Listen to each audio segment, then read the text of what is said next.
Hi, Radio Land out there. Welcome to the Table Talk Radio Show. My name is Tanisha Simpkins. I'm one of the hosts here for the Table Talk Radio Show, and we have two other co-hosts. Go ahead and introduce yourself, guys. Hey, I'm Dr. Talisha Lee.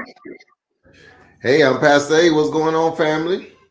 That's right. Y'all never know how I may come in with my introduction. Sometimes I come in with a song. Sometimes I let y'all just fly away. But, at least we get a chance to introduce ourselves. Today is May the 5th, 2020. We're still in Hey there. quarantine. Yep. We're still supposed to be on lockdown. We're still with the coronavirus or COVID-19 pandemic. I did it as a landmark, so when we see this the next year, we'll know exactly, where we are, what space that we were actually in. But I just want to welcome everybody to the show. Just to let you know, guys, I get an echo here that everything is good, everything is fine. What about on you guys' end? How is everything? I know right now we're still in phase one, but our phase one it almost looks like we're finished to me. But how is it with you guys, like in your community or in your area? Well, I'm definitely noticing more traffic. Um, the cars are coming out. The beach is not open, but the boardwalk is. So I'm seeing people walking, and they're definitely not 6 feet. Um, I'm like, all right, let's see how this is gonna go. Everybody's doing the mask, but I also noticed some of the stores aren't enforcing the mask. So I'm looking around like, whoa, where's the employee to tell you to get out? Or at least put on your mask, and nobody's saying anything, which is a little bit weird. So yeah, we're progressing, I guess. What about you, Pastor A? Yeah, I mean, my little bubble, things are still the same. I don't really get out much. I go from either my office, the church, or therapy. So nothing has really changed on my front. I haven't seen, the masks are interesting. I've been on several conference calls today. In my world, we're trying to figure out the whole church dynamic and what phase we fall in. Definitely not phase one. Doesn't look like we're gonna fall in phase two either. But it's interesting she mentioned the mask because I wanted to kind of talk about that because we're getting studies about the mask and the true effects of it.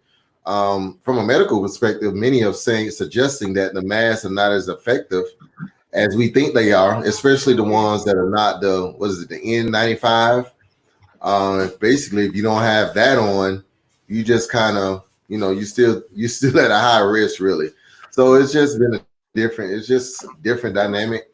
But you can start to definitely tell with the traffic that more and more people are getting out. That could just be more and more people are maybe slowly going back to work, and so that could be where the traffic goes. But I try not to travel during high traffic times anyway. So Listen, I don't know if people going back to work or not, but I've seen people. I've seen a lot of people out here, especially the weekend. They were taking out their boats. I've seen people today, Facebook, boating, jet skiing. A lot of people who were at the beach. On the beach walk. I've seen them with drinks in their hands. So some of the establishments were open. I just see it was just traffic on Saturday, a lot of traffic, and Sunday. I don't know if it was because it was maybe Mother's Day weekend, but it was a lot of traffic. Everybody was doing their thing with their families. So it almost was like everybody felt like that weekend was it because they allowed, you know, the salons and the nail places to open. maybe people are going to visit their mothers. Maybe that's it. Is that what it was? Listen, I rode past. Speaking of which, how was your Mother's Day? I got two mothers on. How was your Mother's Day? Oh, mine was good. My daughter's 16. My son's away, and she gave me some of the things that I wanted. One of them I'm using right now is like a little studio light on my laptop. So I hope I look bright and cute to y'all. But she gave me that, and a couple other things that I really wanted. So I was impressed. I didn't have to say anything, or you know how you be mad and just be waiting around. She came here early that morning. She also fixed breakfast. You know, so I was satisfied. What about you, Teresa? Well, you got little ones. Yeah, I've got the little one, so every day is about them. Right. They don't know any different. So it was kind of a regular day for us. We still played and had ice cream and little stuff like that. But it was a regular day. Maybe when they get a little older, I'll be like, yes, Mother's Day. But now I'm like, I still got to change that diaper and come on. So, but it was And what cool. about your husband? Right? You know what? My husband was actually working yesterday. Oh, So I know, right? I know. And I said, the only reason why I'm not mad at you is because I'm not your mama. But no, it was fine. It was fine. well, I need to take on that philosophy then, because I have little ones too. So I have to, she's not my mother, but I have to do what I have to do. But it was cool. We didn't do a whole lot. I made the Cash App ring, so she was good. Oh, hey, that Yeah. always works now. Okay. I know that's right. That sounds good. Good job, Absolutely. Pastor. So, guys, so since the last time we spoke, a lot has happened. So much has happened, actually. Every time we speak, every week something happened in the news, whether it be Yeah. politics, education, injustice, politics again. You know, something is always happening. And go ahead, Pastor A. Wow. Yeah, you're right. It's always something happening, new development. And I call it I don't want to say our modern day Trayvon Martin case, but it certainly is feeling that way. We know now, I think the news came out that there is a fourth prosecutor that is taking on the case. And now I think it's Joette Holmes is now the prosecutor. We know the first two prosecutors recused themselves because of their interaction with the offenders. And the last prosecutor abruptly kind of basically, I guess, admitted that the case had gotten too big for him to handle. And so now they have brought Ms. Holmes on to be the lead prosecutor of the case. And so, of course, we can't help but to notice that she is an African-American prosecutor that was appointed by Governor Kemp. But it's going to be interesting how this case is going to turn. As we can tell, the case has already been played out in characterization. They're trying to figure out, of course, and it's interesting. I've been hearing comments and following things on Twitter, and one of the things that kind of disturbed me was, and I want to ask you guys about this, that there are a lot of non-blacks that are starting to pick up on the story and start to create their own movement. I believe one of the pastors, Pastor Stanley, Andy Stanley, he sent out a tweet about it. And just like I guess we could expect, he received a lot of backlash from it.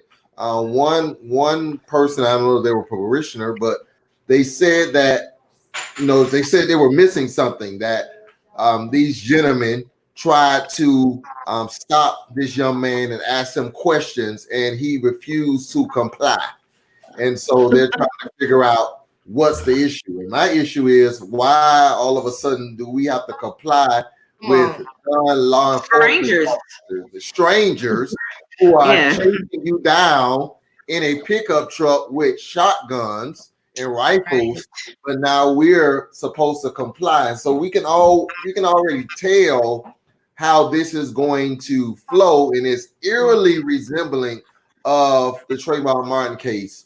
That this young man, it's his fault because he did not stop and allow a non-law enforcement officer to basically do what they want to do. And so it's just amazing how things just kind of go in cycles for us. Yeah.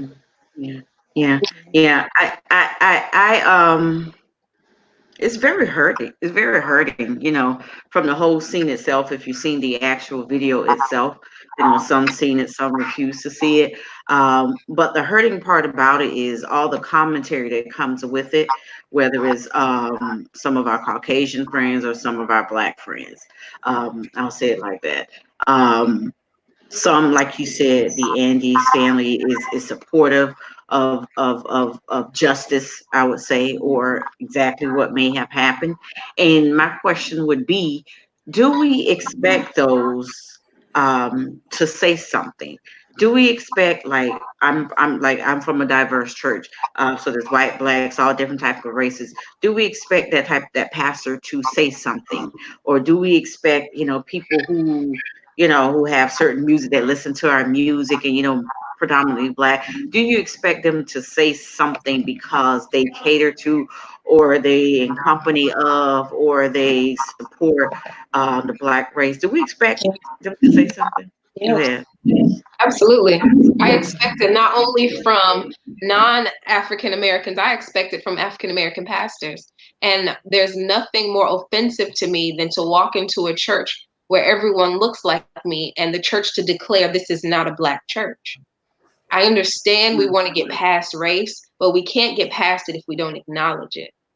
And for you to say you want to see my soul in eternity, but don't care about my skin now, don't care about my body now, is offensive to me. Do you have to be an advocate to be a pastor? Absolutely not. Do you have to be do you have to be a pastor to be an advocate? No, but I think every pastor should be an advocate, because you are the person who has a podium to go to bat for people. I was overjoyed to see Andy Stanley say something, because there's so many other pastors who have said nothing. And that's on both sides of the race spectrum. And I think that at some point we have to look at this case and say, whether he was black or white, was this handled properly? And it was not. It was not. To be chased down the street in a pickup truck, it reminds me of those old movies of racism when black people were fighting. Listen, I could name a couple of them, okay? But it's ridiculous to me. And the idea that he needed to comply in order to live is absurd. It's absurd, because who gave you the authority to decide that you have to make every African American that comes on your street comply because someone broke into a house? And from the report I saw, there was one break-in since January 1st. Now, from the 911 transcripts, it sounds a lot like Trayvon Martin. The operator said, we don't need you to confront him. What crime has he committed? Did you see him commit a crime? You're following him. You don't need to do that. And I just had a flashback, because I am one of those people. When I heard they were marching in Sanford, I found out at about 11 o'clock in the afternoon. By 2 o'clock, I was in my truck with a good friend driving. Like, we're going to march today. I think between the two of us, we had about $20. And we marched all day. Listen, marched all day, and then bought dollar hamburgers from Wendy's to eat on the way back. So now, I'm glad you said that. I know, right? I'm glad you said that, because I put something out, and I called it. I wish I would have downloaded it here, and I called it. It's sort of like a flight or fight. You know what I'm saying? And it's also like you either proactivist or reactivist. And I say that because so many people will say a whole lot of junk. They just talking and this and showing all these different sites and guns and all of this stuff. Yeah, I call it just a just reacting to something without actually being proactive, like how you were, or the proactiveness of when they said call. I was one of those people that call or sign a petition, or like you said, if it was near, well, that's not that far, Brunswick, about 5-6 hours. If it was near, you get into support. You may not be able to do anything at that moment, but you're supporting his mother, or his family. Let them know that, hey, we stand with you. We're here. We're not doing anything violent. We're not, standing on the Capitol, but look at us, that we support you, to let you know that we're here. And those things are very, very important, especially in that type of need, because when you're feeling like everyone is against you. I want to bring up a young lady, Candace Owens. She's known for, her commentary on things that happen, and especially when it comes to injustice or justice for the African American race. It always seems like she's against whatever is going on. I'm just putting that out there. But she made a commentary in regards to to the whole Arbery situation, and she was saying like, "Hey, these people pretty much did their job, which wasn't their job. They didn't have a job to do. This young man was on abandoned property. So what? He walked through it. So what? I mean, there was nothing there to take.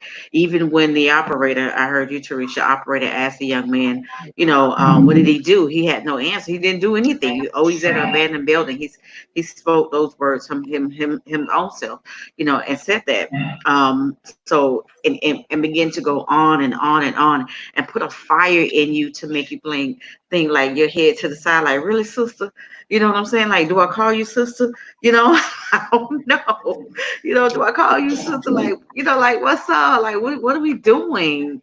Plain and simple. I don't care if he was just on the property or whatever. If I walked out and I'm walking, that doesn't give you no right to put your gun in my face. And I call it fight or flight because, and I say this very passionate, that I'm so glad that he fought for his life. And I mean what I say. It wasn't, he fought for his life. It wasn't like, you just gonna take me, because he knew he was pretty much outnumbered, but he still fought for his life. It may be hard for some people to hear, but to him at that moment, it was fight or flight, and he took the approach that, what, I have to fight for my life, even though this person is on the back of a pickup truck standing, like like you said in the old movies, Dukes of Hazzard or something, I don't know, but on the back of the pickup truck, and this one down here with shotguns. You understand what I'm saying? Shotguns. Cause shotguns is the country, It was just, I just want us to take a better approach, a more sensitive approach, because that's somebody's child, somebody's son, somebody's nephew, somebody's classmate. I mean, he was a young man, only going on 26 years old, so he meant something to a whole lot of people. Well, two things I want to say to that. Well, maybe three. We know Miss Owens doesn't obviously like the skin that she's in. We know that. But I think she said something that was, for me, a cold word. They did their job. Yeah. They did their job. Is, for me, when I hear someone say that, it's symbolic of the fact that, yeah, they took them out. That's their job, to take out the trash, if you will, because psychologically, a lot of people feel that it's their job to take out the trash. This trash is in our neighborhood. We're going to eliminate. We're going to take out the trash. And literally, they went on a trash hunting mission. But also, Tanisha, I want to throw something back at you, what you said, because what is your take on that situation being addressed in a context where there may be a lot of African Americans at the church, and you have a non-African American pastor? I'm an advocate of saying, as Teresa said, as a pastor, you have to be an advocate for the things that affect the people you pastor. No matter what color skin they are, if it's a white issue, you pastor a predominantly white church, you have to be an advocate for that. If it's a black church, if it's a mixed church, that means you must advocate for all issues dealing with all people. And I think that's the challenge of being a pastor of a multiracial church, because then you become seemingly an advocate every Sunday. But I think there are times you have to advocate for the things. So what is your position, being where you are? Do you expect your pastor to address it? Has he addressed it? Will he address it? What do you say about that? Yes, I do. I do believe that it should be addressed, period. Because of the fact that the congregation, the members, the volunteers, a number of people participate in what they do. There are a lot of black, brown men and boys who are there. Men, period. I do believe that it should be addressed. Yeah. And what do you think would be, if it's not, what do you think the repercussions of that, either for you or just how do you think that's going to work if it's not addressed? Or do you think it will be addressed? Well, I'm glad you put me on the spot. What do I think? No. Well, that's a good question, because guess what? That's something that I have thought about. And I'm gonna tell you, I was like, listen, I was sitting up here thinking, I was like, let me see how long it's gonna take. Because that questioned where I am. Not my faith, but it questioned the environment or the people where you are. You understand what I'm saying?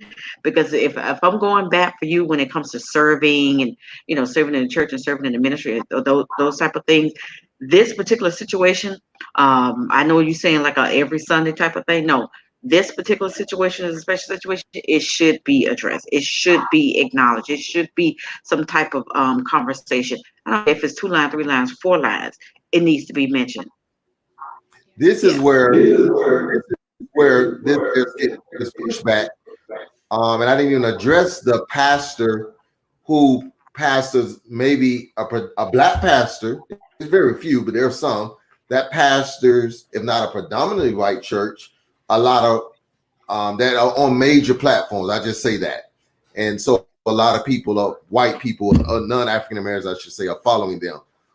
Because there are some black pastors that have been silent on this issue as well.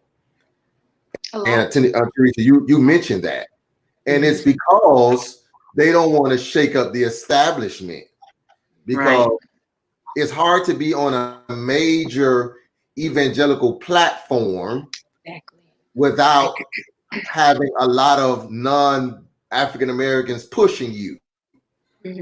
And this is where we're going to figure out from a lot of people, what are you in it for? Are you just a black face that's being used but can't speak truth to power from this platform? That's what I'm back to see. Absolutely. Because a lot of people and I commend the Jakes of the world, because he's always been, that's one thing, you can't say about him. He's always been an advocate for his community. And believe it or not, how you're an advocate, though. It's how you are an advocate. Right. You don't have to come out and be so militant and, we need to do this or round up this and, all of that there. It's just basic words of support, or it's just basic words of what you acknowledge that may have happened, that could have happened differently. It's those basic words that we can put forth. You understand what I'm saying? I'm not saying you, Nathan, go and say, hey, we rounding up people, meet at the church at this. No, that's not what we're saying. Those who are listening, that's not what we're saying. We're saying just, oh no, Teresa might be. Yeah, Teresa, like, sign me up.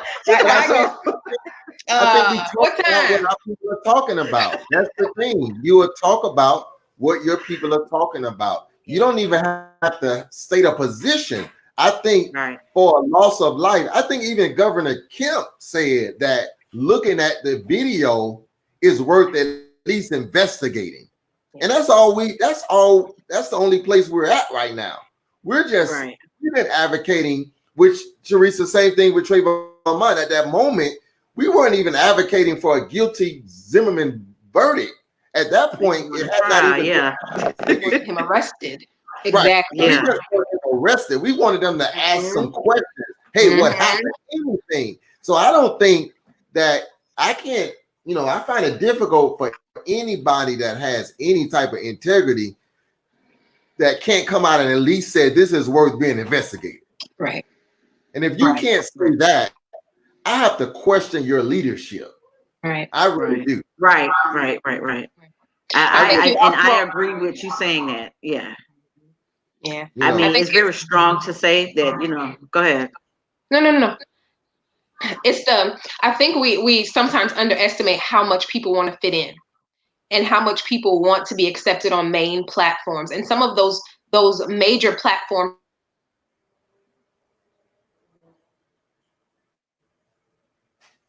She there? We lost her. Uh-oh. Okay. You got me? Back? We hear you. All right. Yeah, so they want to, basically kind of deter from any issues that may keep them from having favor with the majority, we'll say. That unfortunately does not work for me, because my faith is directly related. My everyday experience. There we go. Oh, there she go. I'm hopping. I keep hopping back and forth. But that's because I'm gonna get this out. My faith is directly influenced by my everyday life. So when you're praying, Lord, bless the world, God bless America, I'm praying, God, protect my family. God, let my African American husband, my African American son, well, my Trini American husband, and my African American son come home safe to me. That directly affects my faith. So no, I can't sit in front of a pastor who says I'm colorblind, I don't see color, because then that means you don't see me. Wow. It doesn't mean you treat me the same that you treat anyone else. It actually means you are blind to a major influence on my faith. Because I come from Negro spirituals. I went to one of the oldest Black schools in the United States that is known for its Negro spirituals, in Fisk University, with the Jubilee Singers who sang Go Down Moses. That means more than just the story of Moses. So to be colorblind means you can't truly disciple me because you don't know my story. I'm gonna push you a little bit. Go ahead. Because I'm gonna push you further along in your discussion, because it's interesting, because there are churches, church that we're talking about, they're help causes of humanity. In Haiti, the hurricane came. We'll help that. We'll help. Absolutely. We'll help humanity, but we won't help socially. That's where we're seeing. That's how they can camouflage it. No, we help. We sent stuff to Haiti. No, you help. That was a humanitarian effort. Right. That's true. Civically, can you speak, use your voice from a social platform? And that's, again, and I'm not after anybody, but and I'm not suggesting that churches can't be non-segregated. But what I'm saying is, and Tanisha, you said this, I would have an issue sitting up under someone and they cannot speak to the issues that I'm dealing with. I would have an issue with that. And we have to, the people in the pew have to demand this of the leader. Absolutely. Mm-hmm. Absolutely. Because they would do it. And listen, I don't mind doing it. I don't. I'm always emailing folks up and day and night. I don't have a problem doing that. When it comes to, or pastor, especially if I got your email, or if it comes to our mayors or anybody like that, I have no problem. I always tell them when stuff going on. I don't see you. I don't hear your voice. What's going on? And I say it just like that. Keep on. Yeah. And I feel like if you have to demand it, then that might not be the place for you anyway. You need to be, because I would want you to do that as my pastor. I would want you to feel, as you say, I need you to feel my pain. Yeah. And I think we fool ourselves by saying, and we this is very common. We like to say, I just preach the word. I'm just here for the word. But I think we will be fooling ourselves if we didn't recognize the intersectionality that we all deal with on a daily basis. And that same intersectionality says that those men were good Christian men protecting their home. So you see how their experience with race in America has affected their faith. So it would be wrong, cruel, and unusual to say it is inappropriate for my African American experience to not affect my faith. So a multicultural church is fine. I have no problem with that. But that does mean that there now has to be an intersect of acknowledging faith. And where does faith and life experience come in, and how does that intersect for the African American, for the Haitian American, for the Trini American, for the Caucasian, for anybody else who comes in? And we had this very similar conversation when you talk about the missions, when the immigration issue came up. People wanted to do wanted to go to the mission field, but didn't want the mission field to be in their backyard. So you have no problem giving your clothes to people in Africa, people in Haiti, people in Honduras. But when those same people said, I would love to have the same opportunities you have, oh no, my doors are closed. You can't come here. And that even spoke to faith and experience. Absolutely. I agree. And we have to demand this. If not, then we have to go back to, and that's what the power of the Black church was, because it was the only place where we can hear this situation being addressed. We've gone to other churches, and again, nothing wrong with it, but if you allow it to happen, it's going to continue to happen. And at some point, people have to rise up and say, okay, you're not gonna see me for who I am. You're gonna be all of a sudden colorblind. Then watch this color go out the door, and we go. Yeah, enough is enough. Absolutely, right. And I agree. So we'll see. Now go ahead. Yeah, we'll see. We're in, as they would call, we're here in South Florida, so a lot of the places where everyone is in phase 1 right now. Every governor has their state in phase 1, but phase 1 is different rules everywhere. It seems that way. And right now, today, Monday, our phase 1 was that the nail and the hair salons were to open. Now, last week, a woman in Texas. Yeah, right. They opened. So last week, a woman in Texas demanded for her hair salon to be open. So she opened it, right? So the governor, the one that gives the rules and says it's closed. And then the same people who enforce the rules, they weren't even her friends, but the same people that enforced the rules paid for her bond and required for her to be let go, and so forth. Yeah, right. Some type of privilege. And then now today we have that nail in the hair salon. And I was trying to figure out, are we like that desperate? Are we that like insecure that we just really needed our nails and our hair done on today? Like what I'm trying to figure out. Y'all help me out. Trying to figure out like what is it that we had to have. And those who are out there, if you guys are looking, you can also write a question or comment to help us out as well. But what is it that's going on that we need to have a nail in a hair salon? Anybody know? I don't know. Yeah. I think we are far more privileged than we care to admit. I think these are first world problems. I think that they are certainly first world problems, that we feel like we are somehow being oppressed because we may have to learn how to do our own hair and nails. I think it is offensive to the people who have lost their lives and their families. Right. To see some of the pictures that I saw of salons with full like rain gear, it looks like masks, gloves, coverings. It's almost inconvenient to even try to get your nails done in that type of a setting. But I think more than inconvenient, it's dangerous. I think it's dangerous. And I think that the rumors, the fears of there possibly being a second wave are very real when we decide that hair salons and nail salons should be in phase 1, which require close contact. You cannot do my nails from 6 feet away. It's impossible. I've never met anyone with arms that long. Have you all? So I think, and you make a good point. Yeah.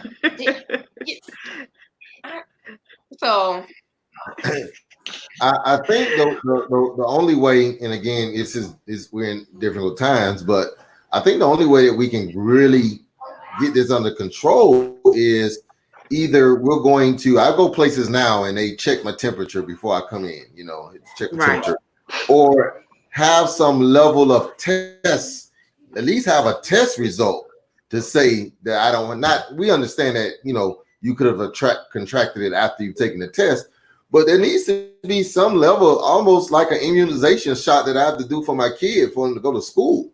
I think that could be a small way to at least have an idea of, if you're in a nail salon or something like that, at least give us some documentation that you don't have COVID-19, because if not, as you said, this second wave is going to come. And that's the challenge we're having as churches now, because we're starting to feel the pressure of our people. Hey, we want to go back to church. And as I've been sharing with a lot of parishioners, we're the closest thing to a mass gathering outside of a sporting event. Yeah. And I don't want my church to have to be a case study for COVID-19. Because that's essentially what I think that's the biggest fear for a lot of churches right now, Pastor A. Right. They don't want to be that one for that. Right. We thought it was hard trying to figure out when we were going to close, per se. We know it wasn't ever closed, but closing the building. I think the hardest part is how we're going to open back up the building. Mm-hmm. what does that timeline look like? And the mass gathering. What is a mass gathering? I mean, most churches, are over 10, 20 people. So what does that all look like? And it's just a lot of unknowns. The problem I'm running into, I have very severe allergies. The only time I've been in the hospital is to have my children and due to allergies. I had a severe sinus infection, had to be hospitalized, believe it or not. But because of my severe allergies, I have a slight cough. Wrong time. How would that work in public? In public, I'm like, I dare not let that cough out. But there are also people with asthma. There are people with different, environmental allergies. And what if they were to have what looks like signs of COVID? How do you handle them? How do you handle small children who touch and put everything in their mouths? There's so many. And then you have the asymptomatic people who may come to church without a fever, who may come to church without a cough. How do you handle that? There's so many unknown variables that I think it is just reckless and dangerous for us to say, let's just do it. Let's just, come on. And I feel like with these nail salons, these hair salons, we're opening up, but without a contingency plan. Are there any set guidelines for the nail salons and hair salons to open up? Because they can't stay 6 feet away from one another? You have to make an appointment. One is you have to make an appointment. The second one is that the appointment has to be 15 minutes from each other. And then, do I have it here? Did I bring it? Yeah, then it has to be 15 minutes. So during that 15 minutes, that's your moment to disinfect. And then that's basically it. That's it. You just have to make an appointment. It shouldn't be any walk-ins, as they're saying. No walk-ins. You know how appointment only, and 15 minutes, apart to disinfect the area. But I'm like what you just said. How can you do it 6 feet apart? That makes a whole lot of sense, when we're doing it. And I haven't heard anything about our curve lately. Because this weekend, definitely everybody, there was a whole lot of functions going on at family houses and so forth. It was way over 10 or 15 people. So, a lot of people didn't have their masks. Some people feel offended if you come into their house with a mask. It's like, come on now, you see what's going on. So, so you don't go, or you say, hey, can I wear my mask? It's like, yeah. It's one thing to have the rules, but the biggest catch to it is the regulations. Yeah. Who's to suggest that a nail salon who's going to regulate the nail salon? They can have the rules up all day. Nobody. Ain't nobody standing out there. Right. Nobody can regulate it. And that's the scary part. Who's going to regulate? Again, I know most of what I know from the perspective of a pastor, and we know that nobody's going to try to regulate the church. We have to self-regulate ourselves. But we know most businesses are not going, most pastors, who am I kidding? They're not going to self-regulate because everybody is a dollar. And again, we've had this discussion before. What does that look like? We understand businesses need to reopen. These are people's livelihoods, so we don't downgrade that. I think the testing, as crazy as it sounds, it has to at least start there. At least show me a piece of paper that says you don't have this, and maybe we can start from there. But half of the population hasn't been tested. I think half of it don't want to be tested. Don't want to be tested. They fear. Don't test me. I know if something's wrong with me. But the fear is like, people have the conspiracy fear. Like, if I get tested, you doing something wrong with that. May be the same toothpick, not toothpick, but Q-tip. You forgot to put it. It's like a big fear for a lot of people of getting tested. It is definitely a fear of going into the hospital. Definitely ain't doing that. Yeah. And then when you have stories going around about contaminated tests, that scares people even more. Oh, they're not really testing you for corona. They're giving you corona. So that deters people from, and I've seen the articles. If I hadn't seen them firsthand, I wouldn't believe it, but I have seen them. So that deters people from wanting to get tested as well. So it's kind of like, but the guest we had a few weeks back, Sheila McCormick, Now, she made a suggestion that I actually spent some time thinking on and researching on, and I agree. Her suggestion was to create more stimulus, that we have the funding, but we had given it all to a certain group. But actually extending the lockdown and helping to sustain individuals. Right. Yeah, Is what yeah, you're saying. yeah. I agree with what she's That might saying have been too. the approach. That Yeah, should have been the approach Mhm. from the onset, stimulating more the individual Yeah. than the company. I'm not suggesting that you couldn't have stimulated companies, but really, in essence, stimulating the people is stimulating the companies, in a sense. And so I think, yeah, maybe we need to go back but to that. everything right now is a numbers game, and the numbers game is money. You Yeah. know, a lot of people are worried. You know that $1,200 wasn't gonna do nothing. It couldn't get past go. At all. Like what was that gonna do? Half the population still haven't received any type of unemployment. Certain populations' unemployment amount is just extremely too low. It can't cover their mortgage, rent, or whatever. And it's crazy. You know what The I'm saying? system's crashing. So, I know people who apply for unemployment and the system keeps kicking them out because there's so many people flooding it. well, they need to go get the paper and send the paper in. I think it's FedEx will do the paper overnight. They have to go to one of those places, but yeah, do it by paper. But last week or two ago, it was only 6% of Florida that was even completed, and most of the people are getting denied because there's certain qualifications for unemployment. It's not because that you got laid off that you're going to automatically get unemployment. It's a whole lot of hoops and things that you have to go through. So in your mind, it's like I might well go get a job for that $550 every 2 weeks, because that's all you getting. You know what I'm saying? Most people now are going into entrepreneurship. And I did want to talk about one other thing. Let people please be careful online, and please be careful with people who saying that they want to do business with you. There's so many ways that people try to scheme people online. You guys see that thing about now I tried this last year, and I never got to the middle. I only did $25. They had this little pyramid thing, names all around it, and then you slide in the middle, and then you slide or whatever. So I was like, all right, I do it. I can't miss $25. So I did it with the $25. And these people who I knew, like the main person I knew especially, they were sliding. And all of a sudden it just stopped. I'm like, what about my money? What about my slide? You know what I'm saying? So I got, like I said, it was $25, but there's people who doing 100 or 1,000, to move to the next spot, and you know what I'm saying.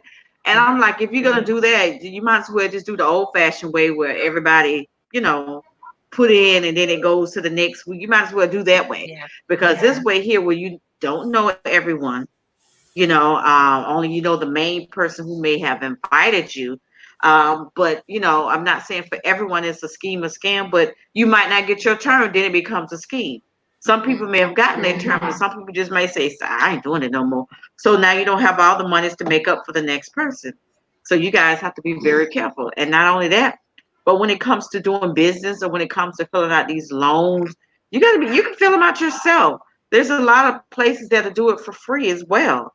You don't have to pay nobody $200 and $300 to fill out an application. I wouldn't say it's simple, because it may not be simple for everybody, but if you're doing business, it should be simple, because that's something that you should have learned in that process.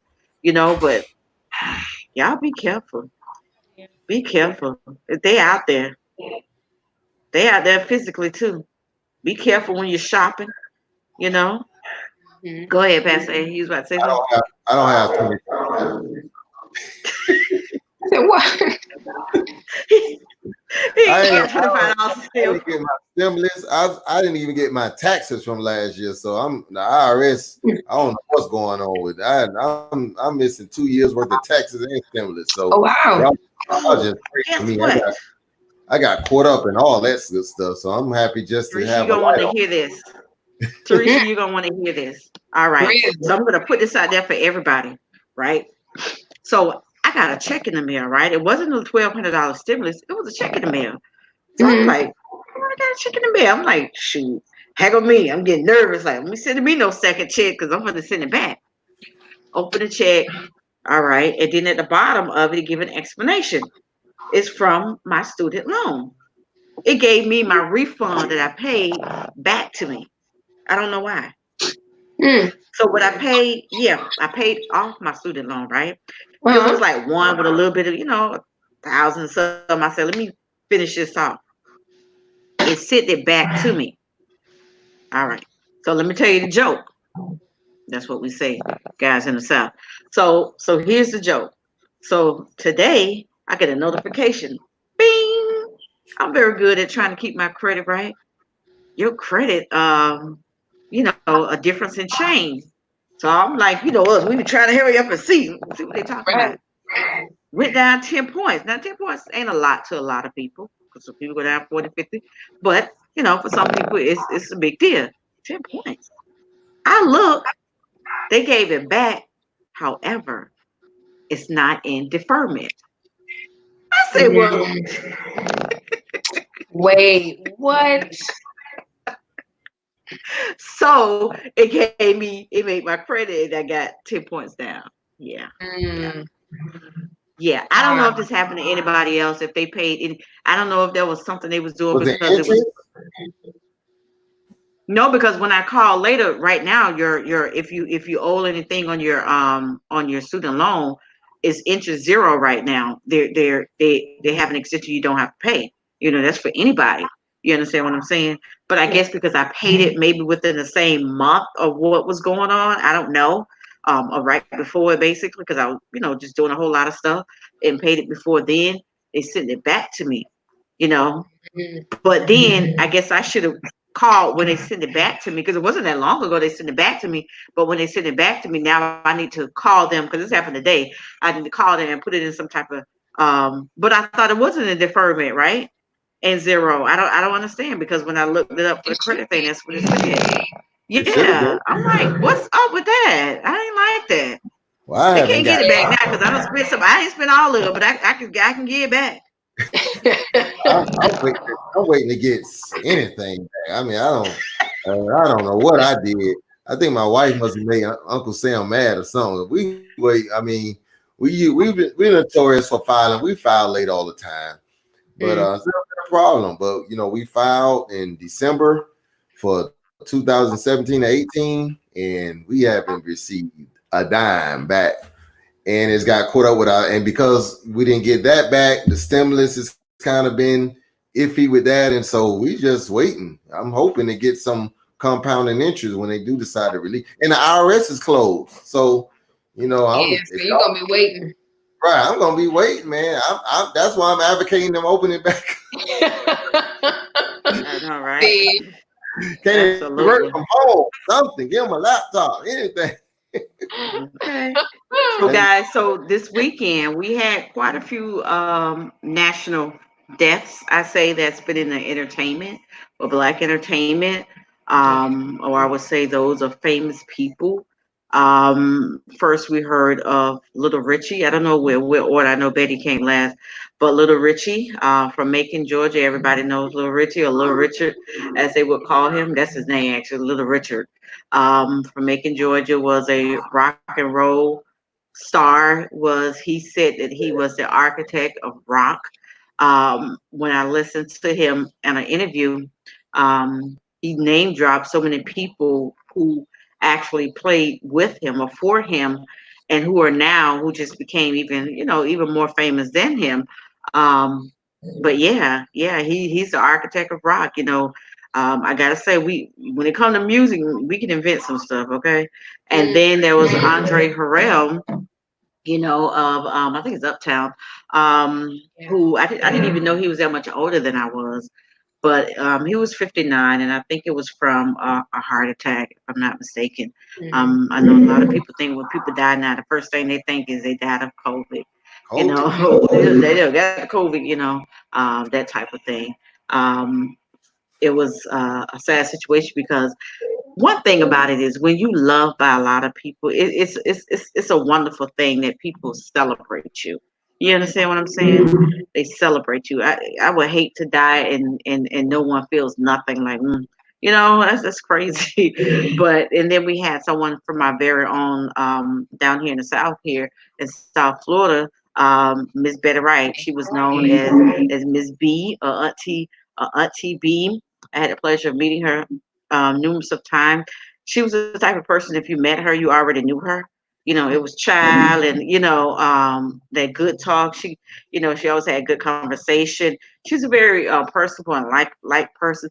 But one thing I can say is that she got the opportunity and she was so happy about it in April that just passed, that to be on Unsung, that opportunity to be on Unsung. And I'm hoping that everybody, will try to get the chance to support and look at it, especially if you're from here, because it has a lot of landmarks from South Florida and a lot of people who are here. Yeah, you saw it. Okay, awesome, great. Yeah, so all the other ones who didn't, make sure you get a chance to actually watch it. But to her family, to all of those families, Andre Harrell and Linda Richard, we send our condolences, because those are people who have actually, all three of those people actually paved the way. It's one thing that you be in entertainment, but all three of them actually paved the way for a lot of numerous of people, in the industry. And yesterday we were playing Betty Wright's song. I put it on Facebook, child. Somebody said to me, Pastor A, how you put that song on? Hey, I'm grown. I do what I want to do. That's one of her number one songs. That's one of her number one songs. What's wrong with that? Huh? I say people expect you to play Jesus Keep Me Near the Cross on loop. So yeah, I guess so. But that's one of her number one songs, and I played it, in honor of her. And she actually knew how to play the drums, as well. So I just represent for the 305, for Betty Wright. And people gonna say, oh, the 305 Miami. But listen, let me tell y'all something about the 305. Before there was 954, it was only one area code. 305. That's for some people. It was 305. Then as more people came to populate in South Florida, then they had to, of course, develop other area codes. But we always only had one area code, which was 305. So I represent the 305. That's how I started out, 305. Okay. Death in this season is very difficult, as you said, especially for someone who's famous, but for anyone in this season, it's just difficult because we have to do death different now. We can't celebrate life like we were able to. I'm not sure we will ever be able to celebrate it at the capacity, especially for Black folks. If we don't pack anything else out, we're gonna pack a funeral out. And so now, now they're gonna need a mega church for 100 people. Because of what's going on now. And it's just, man, I mean, we can go on and on about how this COVID-19 has just changed the face and shape of everything that we do. But definitely to lose a loved one in this season is just very, very difficult to do. I went to one funeral since this all happened. It was just different, masked up, people crying. You're not sure if you can go and console them or not. It's just, wow, it's just difficult. It really is. Yeah. That's what I said. I said I don't look at it as being, they say, social distancing. Something I posted. I look at it as physical distancing, because socially we all over the place. Socially, we can Zoom, we can do this. People be zooming on Facebook when they don't have a need to. You just zoom in and all of that there.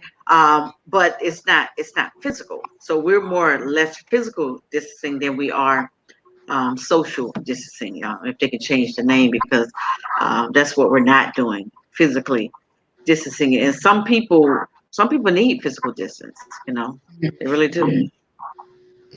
But guys, this has been a great show. Oh, Nancy, I want to thank you so much. She did say it sounds like your interest was returned back to you from the student loan. I don't know, but I'm gonna try. I don't know if they're open. I'll try to give them a call on tomorrow. Try to be the first one to give them a call, I guess, to the federal government, and see, if that was the case. But I'll send their money back rather than doing all that, because that was the purpose of doing it and paying off. But we'll see. What you got to say? We'll see. We'll see. All right, guys. So thank you guys so much for tuning in to the Table Talk radio show, guys.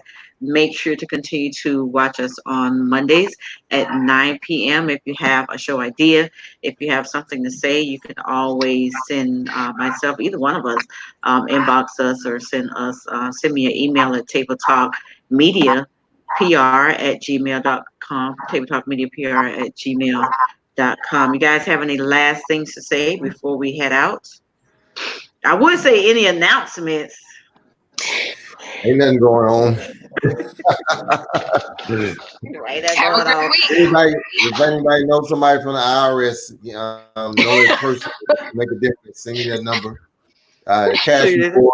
Cash award. Okay. All right. Yeah, 25. All right, guys. So thank you guys so much. And you guys have a great night. And you guys, thanks for tuning in to the Table Talk Radio Show. We're out. Good night.